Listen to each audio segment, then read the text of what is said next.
नमस्कार, हमारे IGNOU audio books channel पर आपका स्वागत है।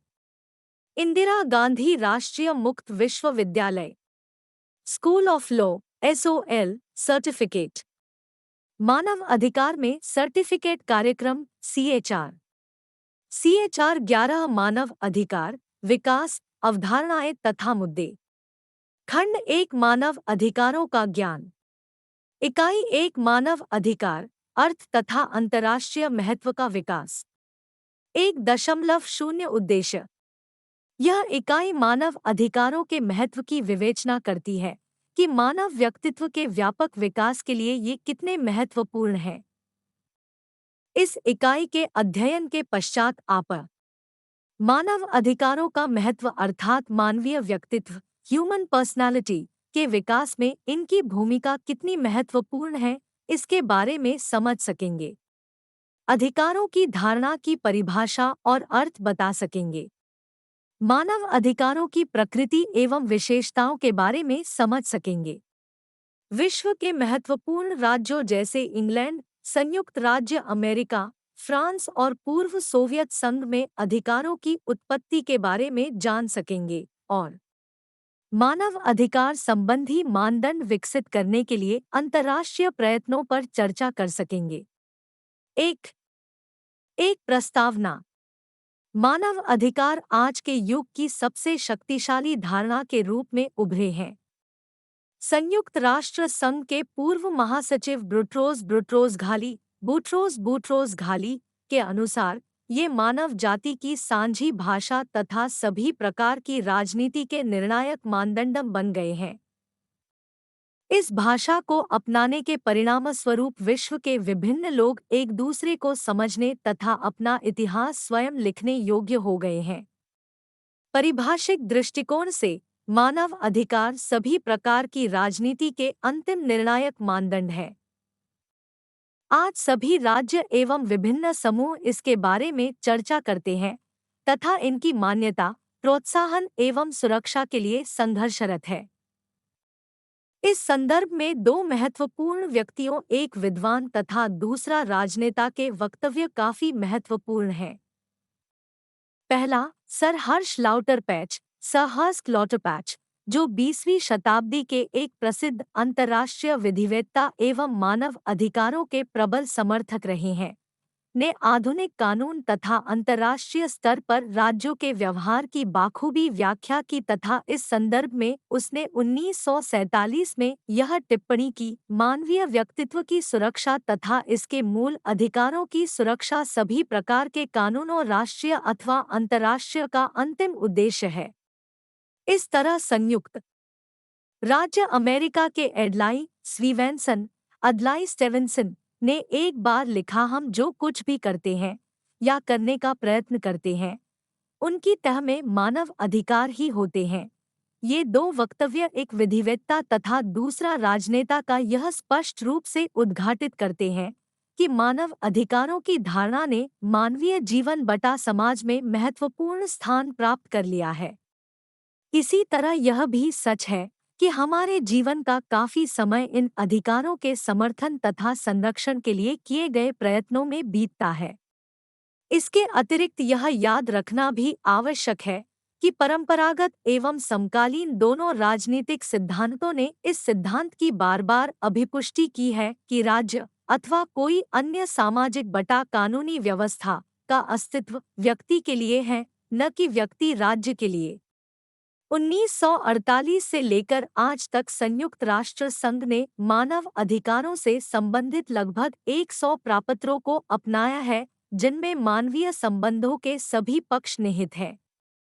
इनमें महिलाओं, बच्चों, शरणार्थियों, प्रवासी श्रमिकों, राज्य रहित लोगों, अल्पसंख्यकों, मूल निवासियों के अधिकार तथा प्रजातीय अथवा धार्मिक भेदभाव, नरसंहार, दास प्रथा, उत्पीड़न के निषेध से संबंधित महत्वपूर्ण प्रापत्र शामिल है। मानव अधिकारों की अंतर्राष्ट्रीय सुरक्षा का प्रावधान। आरंभ होने के परिणामस्वरूप अंतर्राष्ट्रीय मानवीय कानूनों से संबंधित संस्थागत ढांचे भी उभर कर आए हैं, जो व्यक्ति के व्यक्तित्व के संपूर्ण विकास का आधार तथा रचनातंत्र बनने में सक्षम है। तथा एक मानव के रूप में उनकी परास्थिति का प्रतिनिधित्व करने तथा विभिन्न राज्यों के अंदर नागरिकों के रूप में कानून के समक्ष समानता का आश्वासन दे सकते हैं। मानव अधिकारों का महत्व इस बात से भी स्पष्ट होता है कि इनके उदय, विकास एवं संरक्षण से मानव जाति गुणमूलकता के दृष्टिकोण से एक कदम आगे बढ़ी है। संक्षेप में, मानव जाति एवं मानवीय समाज के विकास में मानव अधिकारों ने एक नया अध्याय जोड़ा है तथा ये राष्ट्रीय एवं अंतर्राष्ट्रीय अभिशासन इंटरनेशनल गवर्नेंस में एक युग के अंत तथा नए युग के शुभारंभ का प्रतिनिधित्व करते हैं। एक, दो मानव अधिकारों का अर्थ। सामान्य स्तर पर मानव अधिकार प्रत्येक पुरुष, स्त्री तथा बच्चे के कुछ ऐसे हक हैं जो उसे एक मानव होने के नाते मिलते हैं। दूसरे शब्दों में, कुछ ऐसे अंतर्निहित तथा अदेय अधिकार जो केवल मानव होने के नाते उसे मिलते हैं। मानव अधिकारों की धारणा मूलतः मानवीय प्रतिष्ठा तथा व्यक्ति के अंतर्निहित गुणों के साथ जुड़ी हुई है। अतः ऐसा माना जाता है कि जो कुछ भी मानवीय प्रतिष्ठा तथा मानवीय स्वतंत्रता में वृद्धि करता है उसे मानव अधिकार में निहित किया जा सकता है। दूसरे शब्दों में, मानव अधिकार वे हैं जो एक व्यक्ति को अपनी मर्जी के अनुसार एक प्रतिष्ठित एवं सुरक्षित जीवन जीने के लिए आवश्यक होते हैं। सभी मानव समान पैदा हुए हैं तथा अधिकार एवं प्रतिष्ठा के दृष्टिकोण से सभी समान हैं। सभी विवेकयुक्त प्राणी हैं तथा उनका एक दूसरे के प्रति व्यवहार भाईचारे पर आधारित होना चाहिए। ये सभी मान्यताएं प्राकृतिक अधिकारों के सिद्धांत में से निकलती हैं, जिनके अनुसार स्वतंत्रता एवं समानता के अधिकार व्यक्ति के जन्मसिद्ध अधिकार हैं, जिन्हें व्यक्ति से अलग नहीं किया जा सकता। क्योंकि व्यक्ति एक विवेकशील एवं नैतिक प्राणी है, अतः वह इस पृथ्वी के अन्य प्राणियों से भिन्न है और इसलिए उसे कुछ ऐसे अधिकारों एवं स्वतंत्रताओं की आवश्यकता है जो अन्य प्राणियों के लिए जरूरी नहीं है। औपचारिक स्तर पर मानव अधिकारों को संयुक्त राष्ट्र के मानव अधिकारों के सर्वव्यापी घोषणा पत्र द्वारा उद्घोषित किया गया, जिसे आम सभा ने 10 दिसंबर 1948 को अपनाया तथा जिसे कई अन्य अंतर्राष्ट्रीय कानूनों एवं संधियों के माध्यम से कानूनी रूप दिया गया है। तथापि मानव अधिकारों की परिभाषा, अर्थ, प्रकृति तथा विषयवस्तु पर सर्वसम्मति नहीं है। इसकी धारणा पर केवल पूर्वी, जिसका प्रतिनिधित्व समाजवादी देश करते थे, तथा पश्चिमी, जिसका प्रतिनिधित्व उदारवादी प्रजातांत्रिक राज्य करते हैं, खेमों के देशों के बीच ही नहीं बल्कि विकसित एवं विकासशील देशों के बीच भी गहरे मतभेद हैं। इन देशों के प्रत्येक समूह की मानव अधिकारों के प्रति अपनी भिन्न अवधारणा है। जहां पश्चिमी के उदारवादी देश व्यक्ति की सर्वोच्चता में विश्वास करते हैं, वहां पूर्व के साम्यवादी देशों ने समुदाय तथा वर्ग हितों को परम प्राथमिकता दी। उनका विचार था कि व्यक्ति को समूह अधिकार से अपेक्षाकृत अधिक लाभ होता है, क्योंकि समुदाय के अंतर्गत उसके अधिकार बेहतर सुरक्षित हो सकते हैं। साम्यवादियों ने सामाजिक, आर्थिक एवं सांस्कृतिक अधिकारों को वरीयता दी क्योंकि इनका मानना था कि इन्हें किसी समाज विशेष के वर्ग हितों से अलग नहीं किया जा सकता। इसके विपरीत उदारवादी प्रजातांत्रिक राज्यों में नागरिक एवं राजनीतिक अधिकारों को प्राथमिकता दी गई। अधिकारों के एक समूह, राजनीतिक, नागरिक अथवा आर्थिक सामाजिक, को वरीयता से संबंधित चर्चा 20वीं शताब्दी की राष्ट्रीय एवं अंतर्राष्ट्रीय अभिशासन संबंधी कार्यसूची का प्रधान विषय रही है। तीसरे विश्व के नए उभरते हुए देशों ने अपने संविधानों में मानव अधिकारों को पूर्वी अथवा पश्चिमी या दोनों के सम्मिश्रण को अपनाते हुए समूह अधिकारों की धारणा पर अधिक बल दिया, जैसे लोगों के आत्मनिर्णय का अधिकार, जिसमें अपने देश के प्राकृतिक संसाधनों पर सर्वोच्च अधिकार भी निहित है, विकास का अधिकार, एक स्वस्थ तथा संतुलित पारिस्थितिकी पर्यावरण का अधिकार, शांति का अधिकार तथा मानवजाति की सांझी विरासत के मालिकाने का अधिकार आदि। ये देश नागरिक बटा राजनीतिक तथा आर्थिक सामाजिक सांस्कृतिक अधिकारों की अन्योन्याश्रिता तथा अविभाज्यता पर अधिक बल देते हैं। अतः विषयवस्तु एवं प्रकृति के दृष्टिकोण से मानव अधिकारों की आधुनिक व्याख्या काफी व्यापक है। इसमें 3 प्रकार के अधिकारों के समूह निहित हैं। 1. नागरिक राजनीतिक अधिकार, 2. आर्थिक सामाजिक सांस्कृतिक अधिकार तथा 3. समूह अधिकार। वास्तव में अधिकारों की सूची में दिन प्रतिदिन वृद्धि हो रही है और इस संदर्भ में मानव अधिकारों की किसी अंतिम सूची का आश्वासन नहीं दिया जा सकता। इतिहास के किसी विशिष्ट चरण में नैतिक संचेतना अथवा सभ्यता के विकास के स्तर के साथ साथ मानव अधिकारों की सूची में परिवर्तन आता रहेगा। 1 फरवरी 2001 अधिकारों की कुछ परिभाषाएं।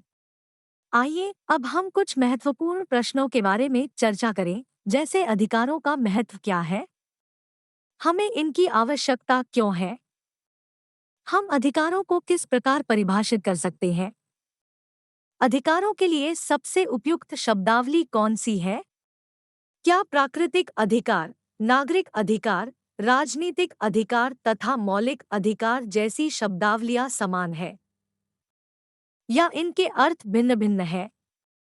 अब हम इन प्रश्नों का उत्तर देने की कोशिश करेंगे। अधिकारों को परिभाषित करने में कई समस्याएं हैं। राजनीतिक तथा सामाजिक विज्ञानों में अधिकारों की धारणा की कई परिभाषाएं उपलब्ध हैं। निम्न परिभाषाओं में प्रत्येक परिभाषा अधिकारों के भिन्न पक्षों को उजागर करती है। 1. अर्नेस्ट बाकर के अनुसार अधिकार व्यक्ति के व्यक्तित्व की योग्यता के अधिकतम संभव विकास के लिए बाह्य आवश्यक शर्तें हैं। 2. हैरोल्ड जे लस्की के अनुसार अधिकार सामाजिक जीवन की वे परिस्थितियां हैं जिनके अभाव में व्यक्ति अपना सर्वोत्तम प्राप्त नहीं कर सकता। इनके महत्व पर प्रकाश डालते हुए लास्की लिखते हैं कि प्रत्येक राज्य की अच्छाई अथवा बुराई इस बात से आंकी जाती है कि वह अपने नागरिकों को कितने अधिकार देता है। 3. बर्नार्ड बोसांक्विट के शब्दों में अधिकार हमें एक ऐसे साधन के रूप में मिलते हैं जो हमारे जीवन के विकास, संपूर्ण समुदाय के विकास, जिसका हम एक अंग है, की दिशा में ले जाने के लिए आवश्यक है। 4. लियोनार्ड हॉबहाउस के अनुसार अधिकार वे हैं जिनकी हम दूसरों से आशा करते हैं और दूसरे हमसे, और सभी वास्तविक अधिकार सामाजिक कल्याण की शर्तें होती हैं।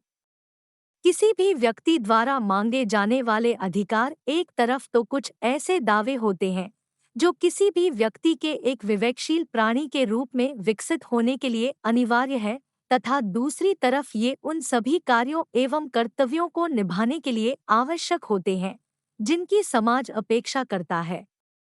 अधिकार मूलतः सामाजिक कर्तव्यों के सत्य संबंधित तथा इनसे बंधे हुए होते हैं। 5. विल्ड का मानना है कि अधिकार कुछ सामाजिक गतिविधियों को निभाने के लिए आवश्यक स्वतंत्रता के लिए तर्कसंगत दावे हैं। वे आगे कहते हैं कि अधिकार कर्तव्यों पर निर्भर होते हैं। केवल कर्तव्यों के संसार में ही अधिकारों का महत्व है। ये दोनों एक ही सिक्के के 2 पहलू हैं। 6. प्रोफेसर हॉफेल्ड के अनुसार अधिकार शब्द में 4 तत्व निहित होते हैं: दावा, क्लेम्स, स्वतंत्रता, प्रिविलेजेस और लिबर्टीज, शक्ति, पावर तथा उन्मुक्ति, इम्यूनिटीज। दावा अधिकार का उदाहरण एक वृद्ध व्यक्ति का पेंशन का हक या एक बेकार व्यक्ति को सामाजिक सुरक्षा का लाभ हो सकते हैं। स्वतंत्रता अधिकार का उदाहरण किसी व्यक्ति का अपनी फुर्सत का समय अपनी मर्जी से बिताने अथवा अपनी मर्जी से दाढ़ी बढ़ाने अथवा घटाने आदि का हो सकता है। शक्ति अधिकार धारक को दूसरों से कुछ कार्य करवाने का अधिकार होता है। इसका उदाहरण एक मकान मालिक द्वारा किराएदार के किराए में वृद्धि करने का अधिकार हो सकता है। उन्मुक्ति अधिकार समाज के कुछ लोगों को कुछ दशाओं में उन्मुक्ति प्रदान करता है, जैसे एक सांसद, मेंबर ऑफ पार्लियामेंट एमपी को संसद में उन्मुक्त विचाराभिव्यक्ति का अधिकार। संक्षेप में, अधिकार वस्तुतः व्यक्ति के राज्य या सरकार के विरुद्ध कुछ दावे होते हैं। अधिकारों का प्रयोग कई प्रकार से होता है, जिसके परिणामस्वरूप इनके कई वैचारिक तथा दार्शनिक मतभेद भी उभर कर सामने आते हैं। कुछ लेखकों के अनुसार अधिकार एक आत्मसंचेतन व्यक्ति की नैतिक विशिष्टताएं हैं, जो स्वयं को उद्देश्यपूर्ण रचनात्मक कार्यों का एक एजेंट मानता है। कुछ अन्य लेखकों के अनुसार अधिकार समाज में अपनी मर्जी से चयन का हक है।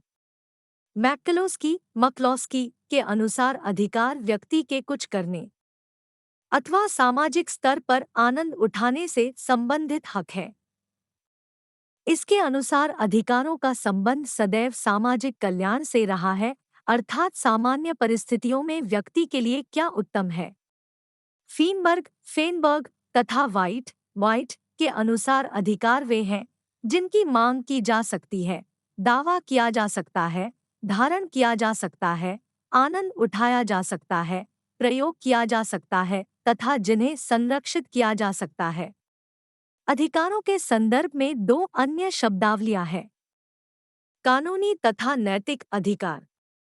जहां कानूनी अधिकार का अर्थ राज्य के कानून द्वारा परिभाषित तथा प्रदत्त अधिकारों से है, वहां नैतिक अधिकारों का अर्थ उन अधिकारों से है जो न्याय तथा निष्पक्षता के सामान्य नियमों पर आधारित होते हैं।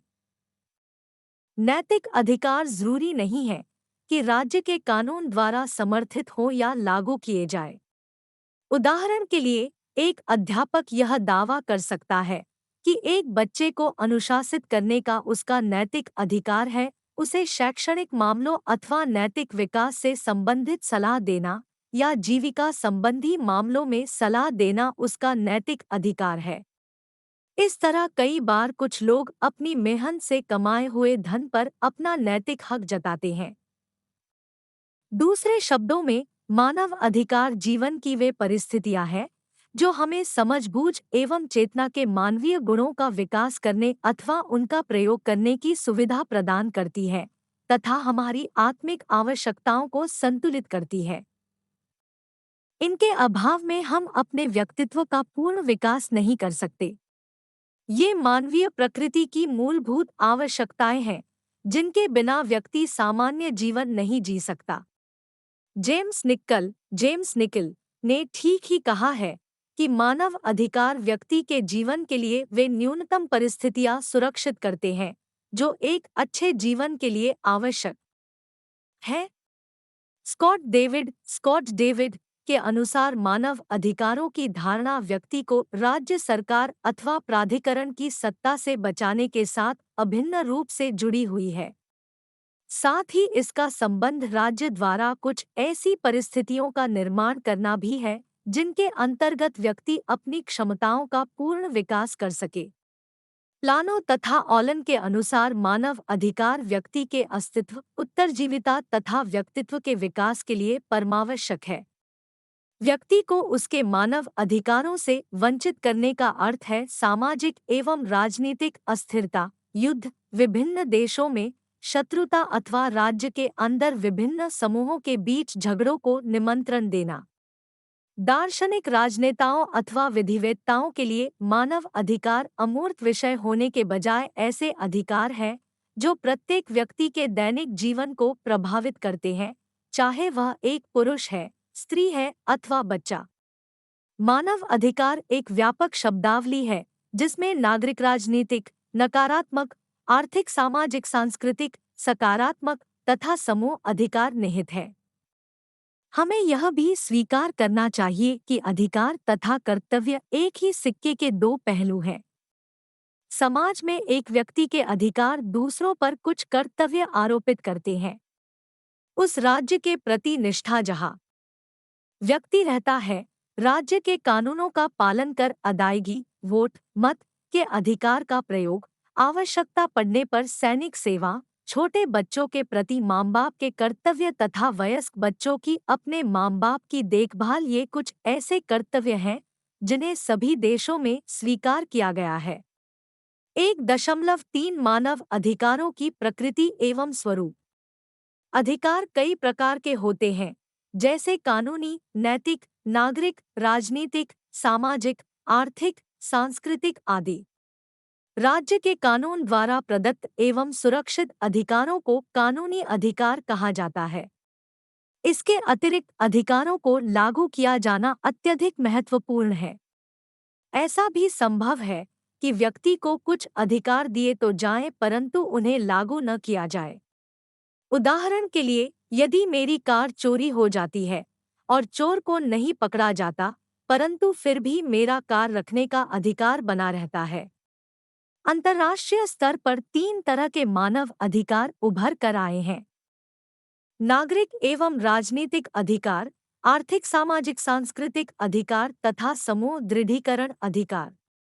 मानव अधिकारों पर सार्वभौमिक घोषणा पत्र universal declaration of human rights (यूडीएचआर) और नागरिक और राजनीतिक अधिकारों पर अंतर्राष्ट्रीय प्रसंविदा international covenant on civil and political rights (आईसीसीपीआर) कई नागरिक एवं राजनीतिक अधिकारों को मान्यता देते हैं, जैसे व्यक्ति के जीवन स्वतंत्रता एवं सुरक्षा का अधिकार, दास प्रथा उत्पीड़न, मनमाने बंदीकरण अथवा देश निकाला पर प्रतिबंध, निष्पक्ष जांच का अधिकार, उन्मुक्त आवागमन, धार्मिक स्वतंत्रता, विचाराभिव्यक्ति की स्वतंत्रता, गोपनीयता का अधिकार, शरणागत प्राप्त करने तथा राष्ट्रीयता का अधिकार। इन अधिकारों को कई बार पहली पीढ़ी के अधिकार भी कहा जाता है, क्योंकि इनकी अभिव्यक्ति सर्वप्रथम 17वीं और 18वीं शताब्दी के पश्चिमी सामाजिक राजनीतिक चिंतन के विकास के दौरान हुई। 1970 के दशक में अंतर्राष्ट्रीय स्तर पर एक नए प्रकार के अधिकार समूह की रचना की गई। इन अधिकारों को कई नामों से पुकारा जाता है, जैसे तृतीय पीढ़ी के अधिकार, समूह अधिकार अथवा सामूहिक अधिकार। ये अधिकार निम्न प्रकार के हैं। 1. विकास का अधिकार, जिसे व्यक्तियों के विकास के अधिकार के रूप में भी देखा के विकास के अधिकार के रूप में भी बैन जाता है। 2. शांति का अधिकार। 3. स्वच्छ प्राकृतिक पर्यावरण का अधिकार। 4. अपने प्राकृतिक संसाधनों पर अधिकार। 5. अपनी सांस्कृतिक विरासत को सुरक्षित रखने का अधिकार। यहाँ पर ध्यान देने योग्य बात यह है कि अधिकारों की पीढ़ी जनरेशन शब्द एक मिथ्या है। यह केवल एक नए घटनाक्रम की तरफ संकेत करती है, जिसमें एक नई पीढ़ी पुरानी पीढ़ी का स्थान ले लेती है। तथापि मानव अधिकारों की 3 पीढ़ियों पर यह प्रतिमान लागू नहीं होता, क्योंकि यहाँ तीनों पीढ़ियाँ एक साथ विद्यमान है तथा तीनों सम्मान की पात्र हैं। बल्कि इनमें कई अधिकार ऐसे हैं, जैसे आत्मनिर्णय का अधिकार, जो पहली तथा दूसरी दोनों पीढ़ियों में उपस्थित रहा है। इसके अतिरिक्त 1993 की कार्यक्रम और कार्यवाही पर वियना घोषणा Vienna declaration of programme and action के अनुसार सभी अधिकार अविभाज्य, अन्योन्याश्रित एवं अनिवार्य है। वास्तव में पीढ़ी शब्दावली की रचना संयुक्त राष्ट्र द्वारा नहीं की गई। ऐसा तर्क भी दिया जा रहा है कि शब्द पीढ़ी को शब्द श्रेणी से बदल दिया जाना चाहिए। 1 मार्च 2001। मानव अधिकारों की प्रकृति। मानव अधिकारों की निम्नलिखित विशेषताएं रेखांकित की जा सकती हैं। 1. मानव अधिकार सर्वव्यापक एवं नैतिक अधिकार है। मानव होने के नाते ये सभी पर लागू होते हैं। परिभाषिक दृष्टिकोण से इन अधिकारों को अर्जित नहीं किया जाता और न ही ये विरासत के रूप में प्राप्त होते हैं। ये मानवीय प्रतिष्ठा में अंतर्निहित है। ये अदेय अधिकार है।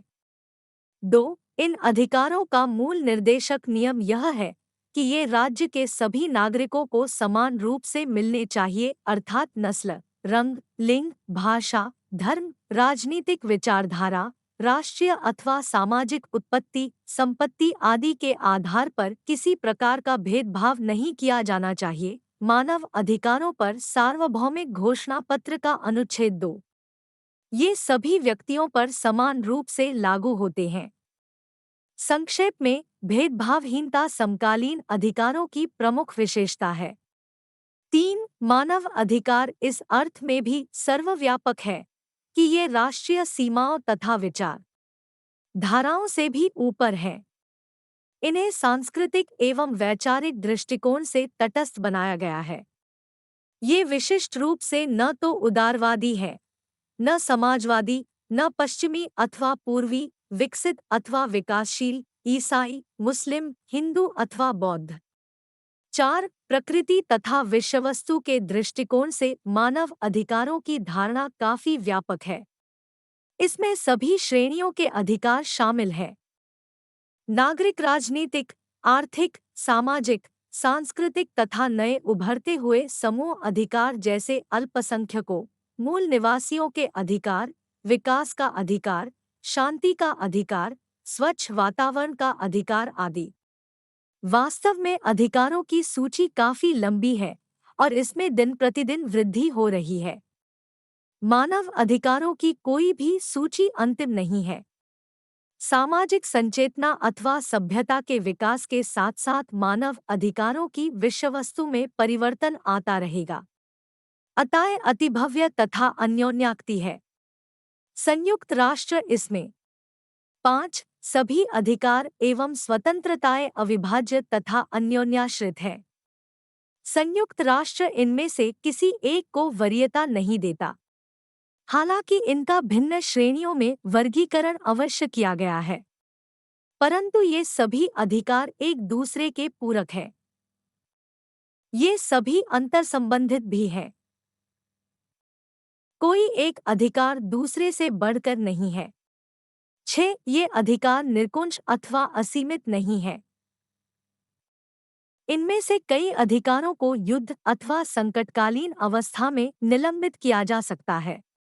राष्ट्रीय सुरक्षा, सार्वजनिक व्यवस्था, सार्वजनिक नैतिकता अथवा दूसरों की स्वतंत्रता सुरक्षित रखने के संदर्भ में इन अधिकारों पर तर्कसंगत सीमाएं लगाई जा सकती हैं। घरेलू स्तर पर विकास। 1. 4 अधिकारों का विकास नागरिकों के अधिकार एवं कर्तव्यों की धारणा उतनी ही पुरानी है जितनी राज्य की। व्यक्ति एक सामाजिक प्राणी होने के नाते समाज से बाहर नहीं रह सकता, क्योंकि अपनी आवश्यकताओं की पूर्ति के दृष्टिकोण से वह आत्मनिर्भर नहीं है। अतः अधिकारों की समस्या समाज में एक दूसरे के साथ समुदाय बनाने तथा व्यक्ति के राज्य बटा सरकार के साथ संबंध सुनिश्चित करने के संदर्भ में पैदा हुई। इन संबंधों के माध्यम से व्यक्ति ने सामाजिक व्यवहार के कुछ नियमों की रचना की जो अनेक शताब्दियों के संघर्ष के बाद ऐसे नियमों के रूप में स्थापित हुए जिन्हें आज हम मानव अधिकार कहते हैं। इनकी उत्पत्ति पुराने ग्रीक एवं रोमन राज्यों में, यूरोप की राजनीतिक व्यवस्था में, चीन की कन्फ्यूशियस व्यवस्था में, मुस्लिम विश्व की इस्लामिक राजनीतिक व्यवस्था में तथा भारत की पंचायती व्यवस्था में ढूंढी जा सकती है। परंतु इन सभी व्यवस्थाओं में अधिकारों की धारणा पूर्ण रूप से विकसित नहीं थी और न ही उनका अर्थ वह था जो आज लिया जाता है। मानव अधिकारों के विकास में कई महत्वपूर्ण घटनाओं तथा क्रांतियों ने योगदान दिया है।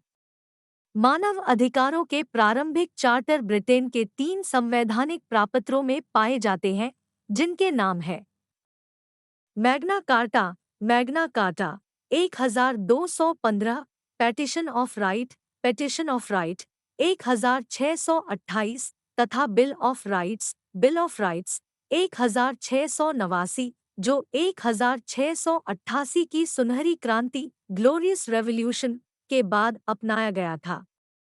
ये 3 प्रापत्र आधुनिक अधिकार प्रापत्रों के अग्रदूत माने जाते हैं। इन प्रापत्रों ने राजाओं के मनमाने शासन के ऊपर सीमाएं लगाई।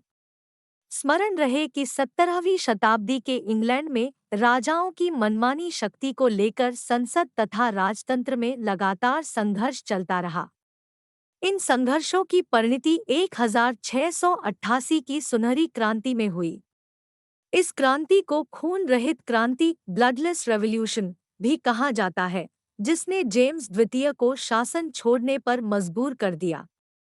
जेम्स द्वितीय शासन त्याग कर फ्रांस भाग गया तथा शासन की बागडोर विलियम ऑफ ऑरेंज तृतीय, विलियम ऑफ ऑरेंज थ्री तथा मेरी द्वितीय, मेरी द सेकंड, राजा की बेटी जिसने राजा के विरुद्ध संसद का साथ दिया, को सौंप दी गई। 1689 में संसद ने एक बिल ऑफ राइट्स पारित किया। इस बिल में राजा की निलंबन तथा वितरण शक्तियां समाप्त कर दी गई। इसी तरह संसद की सहमति के बिना राजा की टैक्स लगाने की शक्ति तथा शांति के समय सेना के रखरखाव की शक्ति पर भी रोक लगा दी गई। इस बिल में यह भी प्रावधान किया गया कि न तो लोगों से अत्यधिक जमानत ली जाए, न अत्यधिक जुर्माना लगाया जाए और न ही क्रूर अथवा असाधारण सजा दी जाए। इसमें यह भी प्रावधान किया गया कि जूरी सदस्यों जुरर्स का एक पैनल बनाया जाना चाहिए तथा किसी व्यक्ति पर सजा सुनाने से पहले किसी प्रकार का जुर्माना लगाना या उसकी ज़िद्दी गैरकानूनी होगी। इसके अतिरिक्त सुनहरी क्रांति ने यह मिसाल कायम की है कि यदि शासक संवैधानिक वैधता की शर्तों को पूरा नहीं करते तो उन्हें लोकशक्ति के माध्यम से हटाया जा सकता है। 1.4 एक अधिकार संबंधी महत्वपूर्ण घोषणाएं।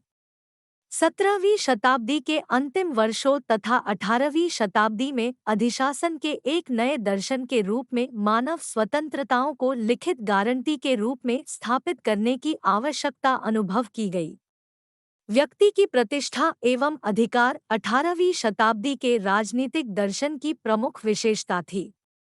इस विचार की व्यावहारिक अभिव्यक्ति कई ऐतिहासिक प्रलेखनों में हुई, जैसे अधिकार का वर्जीनिया घोषणा पत्र 1776, वर्जीनिया डिक्लेरेशन ऑफ राइट्स, स्वतंत्रता का अमरीकी घोषणा पत्र 1776, the American declaration of independence 1776, व्यक्ति और नागरिक की स्वतंत्रताओं पर फ्रांस का घोषणा पत्र 1789, the French declaration of the rights of man and citizen 1789 तथा इनसे भी अधिक टिकाऊ ये अमेरिका के संविधान में किए गए संशोधन जिन्हें 1791 में American bill of rights, American bill of rights के नाम से अपनाया गया। आइए हम इन प्रलेखनों में घोषित अधिकारों की व्याख्या करें। अमेरिका की स्वतंत्रता के घोषणा पत्र में जिन मानवीय अधिकारों की घोषणा की गई वे थे: सभी व्यक्ति समान पैदा हुए हैं तथा सृष्टि निर्माता ने उन्हें कुछ अदेय अधिकार दिए हैं जिनमें जीवन, स्वतंत्रता तथा सुख की प्राप्ति प्रमुख है। इन अधिकारों की प्राप्ति के लिए लोगों के बीच सरकारों का निर्माण किया गया है जो अपनी वैध शक्तियां शासितों की सहमति से ग्रहण करती है। यदि कभी भी कोई सरकार इन उद्देश्यों से विमुख हो जाती है तो यह जनता का कर्तव्य है कि वह इसे हटा दे। वर्जीनिया घोषणा पत्र में कुछ ऐसी स्वतंत्रताओं को निहित किया गया जिन्हें राज्य के हस्तक्षेप से सुरक्षित रखा गया। इन स्वतंत्रताओं में प्रमुख थी प्रेस की स्वतंत्रता, धार्मिक स्वतंत्रता तथा देश के कानून अथवा न्यायाधीशों की आज्ञा के बिना किसी व्यक्ति को उसकी स्वतंत्रता से वंचित न किया जाए। अमेरिका के संविधान 1787 निर्माताओं पर वर्जीनिया घोषणा का काफी प्रभाव पड़ा क्योंकि ये सभी अधिकार बाद में संविधान में निहित कर लिए गए। फ्रांस के व्यक्ति तथा नागरिक के अधिकारों के घोषणा पत्र 1789 ने कई अधिकारों को मान्यता दी, जैसे सभी व्यक्ति समान पैदा हुए हैं। राज्य व्यक्ति के प्राकृतिक अधिकारों को सुरक्षित करेगा जिनमें प्रमुख हैं स्वतंत्रता, संपत्ति, सुरक्षा का अधिकार, उत्पीड़न का विरोध, किसी व्यक्ति को बिना कानून गिरफ्तार अथवा बंदित न किया जाना, सभी व्यक्तियों को जिनके विरुद्ध अपराध सिद्ध नहीं होता बेकसूर माना जाए, विचाराभिव्यक्ति तथा की स्वतंत्रता का अधिकार, धार्मिक स्वतंत्रता का अधिकार, जनता की सहमति के बिना टैक्स न लगाना, सार्वजनिक आवश्यकताओं के अपवाद को छोड़कर किसी भी व्यक्ति को संपत्ति से वंचित न करना तथा संपत्ति ग्रहण केवल कानून तथा उचित क्षतिपूर्ति देने के बाद ही। इस घोषणा पत्र में यह स्पष्ट किया गया कि स्वतंत्रता का अर्थ है किसी भी व्यक्ति को कुछ भी करने का अधिकार, जब तक वह दूसरों को हानि नहीं पहुंचाता। आता प्रत्येक व्यक्ति के अधिकारों का उपयोग करने पर उतनी देर तक कोई सीमा नहीं होनी चाहिए जितनी देर वह दूसरों को भी वही अधिकारों का आनंद उठाने का अवसर देता है। इन सीमाओं को केवल राज्य निश्चित कर सकता है। आथा सामान्यतः ऐसा कहा जाता है कि मेरा छड़ी घुमाने का अधिकार वहीं समाप्त हो जाता है जहां दूसरे की नाक आरंभ होती है। आधुनिक अधिकारों के विकास की दिशा में 1917 की रूस की बोल्शेविक क्रांति बोल्शेविक रेवोल्यूशन एक नया मील का पत्थर थी। रूस के संविधान ने सामाजिक आर्थिक अधिकारों का एक नया आयाम जोड़ा जिनकी इंग्लैंड, अमेरिका तथा फ्रांस की घटनाओं एवं प्रलेखनों में अवज्ञा की गई थी।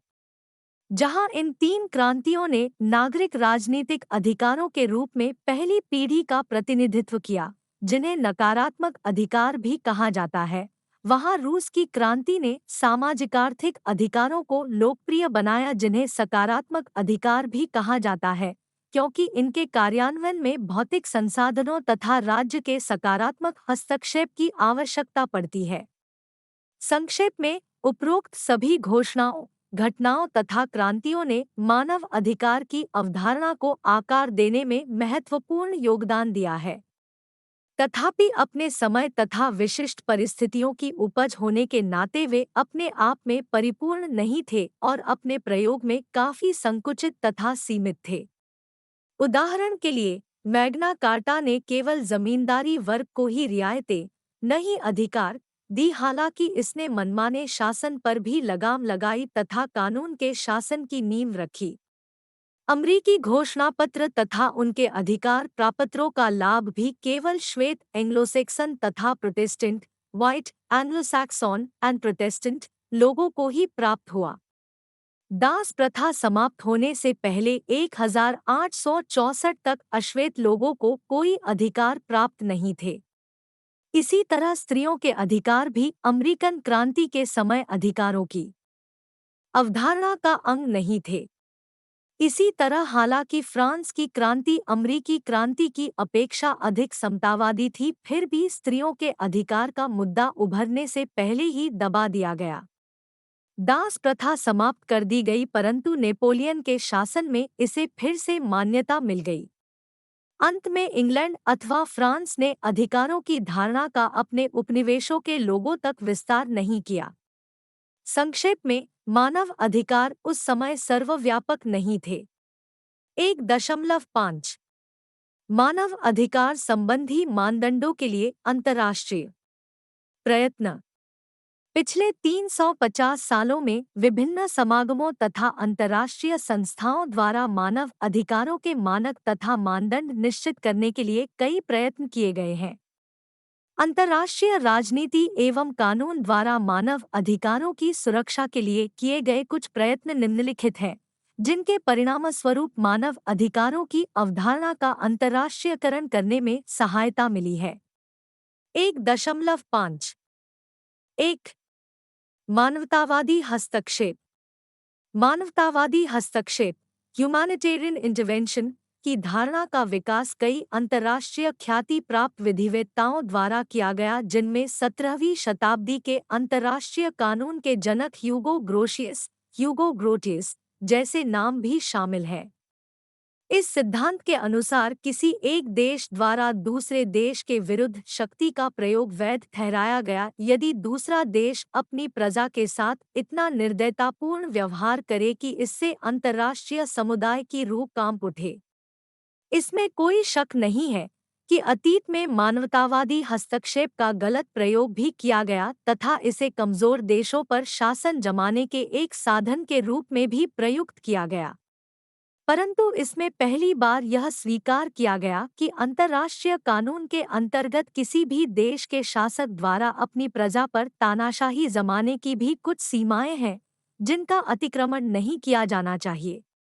19वीं शताब्दी में ऑटोमन साम्राज्य द्वारा मध्य पूर्व तथा बल्कान में अल्पसंख्यकों के साथ निर्दयी व्यवहार के संदर्भ में कई देशों ने इस सिद्धांत का समर्थन किया।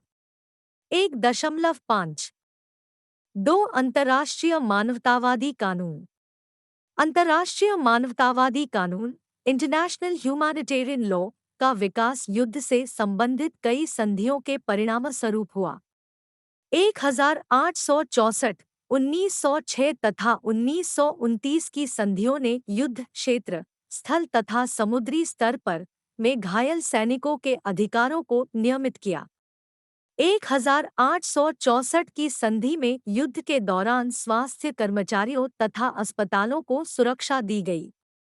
1907 की हेग कन्वेंशन में नागरिक जनसंख्या की सुरक्षा का प्रावधान किया गया तथा 1929 में युद्ध बंदियों के अधिकारों की बात की गई।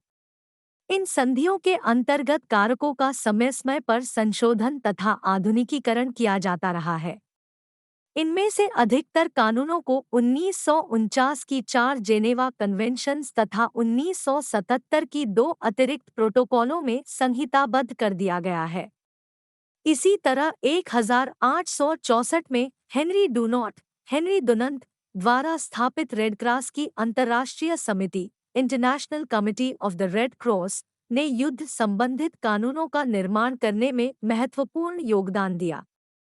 4 जेनेवा अभिसमयों कन्वेंशन का उद्देश्य सशस्त्र सेनाओं के घायल जवानों, युद्ध बंदियों, प्रिजनर्स ऑफ वॉर, पाव तथा नगरीय जनसंख्या को सुरक्षा देना है।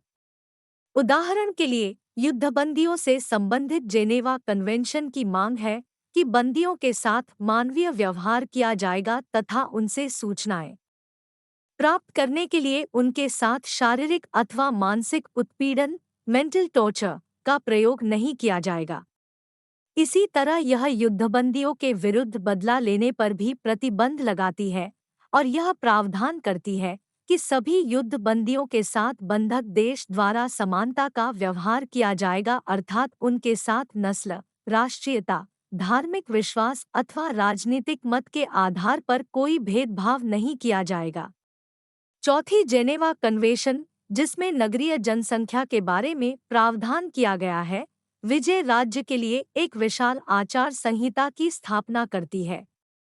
इसमें केवल विजित क्षेत्र के लोगों की हत्या, उत्पीड़न, शारीरिक सजा अथवा अंग भंग करने पर ही प्रतिबंध नहीं लगाया जाए, बल्कि नागरिक अथवा सैनिक एजेंटों द्वारा उत्पीड़न के सभी प्रकार के कदमों पर रोक लगाने की बात की गई है। यह लोगों को बंधक बनाने, सामूहिक सजा अथवा प्रतिशोध पर भी प्रतिबंध लगाती है। इसी तरह इसमें विजित राष्ट्र के लोगों को जबरदस्ती विजयी प्रदेश में तबादला करने पर भी प्रतिबंध लगाया गया है। 1.5 दास प्रथा का अंत। मानव अधिकारों से संबंधित प्रारंभिक अंतर्राष्ट्रीय संधियों का संबंध धार्मिक स्वतंत्रता स्वीकार करना, उदाहरण के लिए 1648 की वेस्टफालिया की संधियां, तथा दास प्रथा को समाप्त करना था। 1815 की वियना कांग्रेस में दास प्रथा की पहले ही निंदा की जा चुकी थी तथा 19वीं शताब्दी के पूर्वार्ध में दास प्रथा को समाप्त करने से संबंधित कई संधियां सामने आईं। उदाहरण के लिए 1862 की वाशिंगटन संधि, 1867 तथा 1890 की ब्रसल्स तथा 1885 की बर्लिन कॉन्फ्रेंस के प्रापत्र। दास प्रथा की पहली बार ब्रिटेन तथा फ्रांस के बीच की 1814 की पेरिस शांति संधि में निंदा की गई। 1926 में लीग ऑफ नेशंस के अंतर्गत दास प्रथा तथा दास व्यापार को रोकने से संबंधित एक कन्वेंशन को स्वीकार किया गया। यह कन्वेंशन अभी भी दास प्रथा को समाप्त करने की दिशा में मूल प्रापत्र मानी जाती है। इसमें 1953 के प्रोटोकॉल द्वारा संशोधन किया गया तथा 1956 में इसका और विस्तार किया गया तथा आधुनिक युग में दास प्रथा को परिभाषित करने की समस्याओं के साथ निपटने का प्रावधान किया गया। 1.5 अंतर्राष्ट्रीय श्रम संबंधी मानक। अंतर्राष्ट्रीय श्रम संगठन इंटरनेशनल लेबर ऑर्गेनाइजेशन (ILO) की स्थापना 1919 में हुई तथा 1946 में यह संयुक्त राष्ट्र का विशिष्ट अभिकरण स्पेशलाइज्ड एजेंसी बन गया। इसका उद्देश्य सामाजिक तथा श्रम के क्षेत्रों में अपनी गतिविधियों द्वारा सामाजिक न्याय प्राप्त करना है। मानव अधिकारों के क्षेत्र में अंतर्राष्ट्रीय श्रम संगठन का उद्देश्य अंतर्राष्ट्रीय श्रम मानक स्थापित करना तथा अंतर्राष्ट्रीय श्रम संगठन के सदस्य राज्यों में इन मानकों के कार्यान्वयन का निरीक्षण करना है। श्रम मानकों पर अंतर्राष्ट्रीय श्रम संगठन ने 150 से अधिक अभिसमय तथा सिफारिशें अपनाई हैं। इन अभिसमयों को यदि सदस्य राज्य अनुमोदित कर देते हैं तो ये उन पर बाध्य हो जाती है। इन अभिसमयों का संबंध अंतर्राष्ट्रीय श्रम संगठन के मूल मानव अधिकारों के साथ है, जैसे समूह बनाने का अधिकार, जबरन तथा बाल श्रम पर प्रतिबंध, नौकरी तथा व्यवसाय में भेदभाव से मुक्ति। इसी तरह इसने कई क्षेत्रों जैसे कार्य करने की परिस्थितियां, व्यावसायिक सुरक्षा तथा स्वास्थ्य, वेतन सहित छुट्टियां तथा सामाजिक सुरक्षा, औद्योगिक संबंध, रोजगार नीति तथा व्यावसायिक दिशानिर्देश पर भी कई तरह के मानक स्थापित किए हैं। इसमें विशेष समूहों जैसे स्त्रियों, आप्रवासी, मूल निवासी तथा जनजातीय समूहों के लिए विशेष प्रावधान किए हैं। 1 मई 2005 लीग ऑफ नेशंस के अंतर्गत अल्पसंख्यकों की सुरक्षा। 1919 की शांति संधि के अनुसार लीग ऑफ नेशंस को पूर्वी यूरोप तथा बाल्कान राज्यों में अल्पसंख्यक संधियों में अल्पसंख्यकों की सुरक्षा संबंधी प्रावधान किए गए थे। लीग के इन अल्पसंख्यक सुरक्षा समूह में 5 विशेष संधियां निहित थी।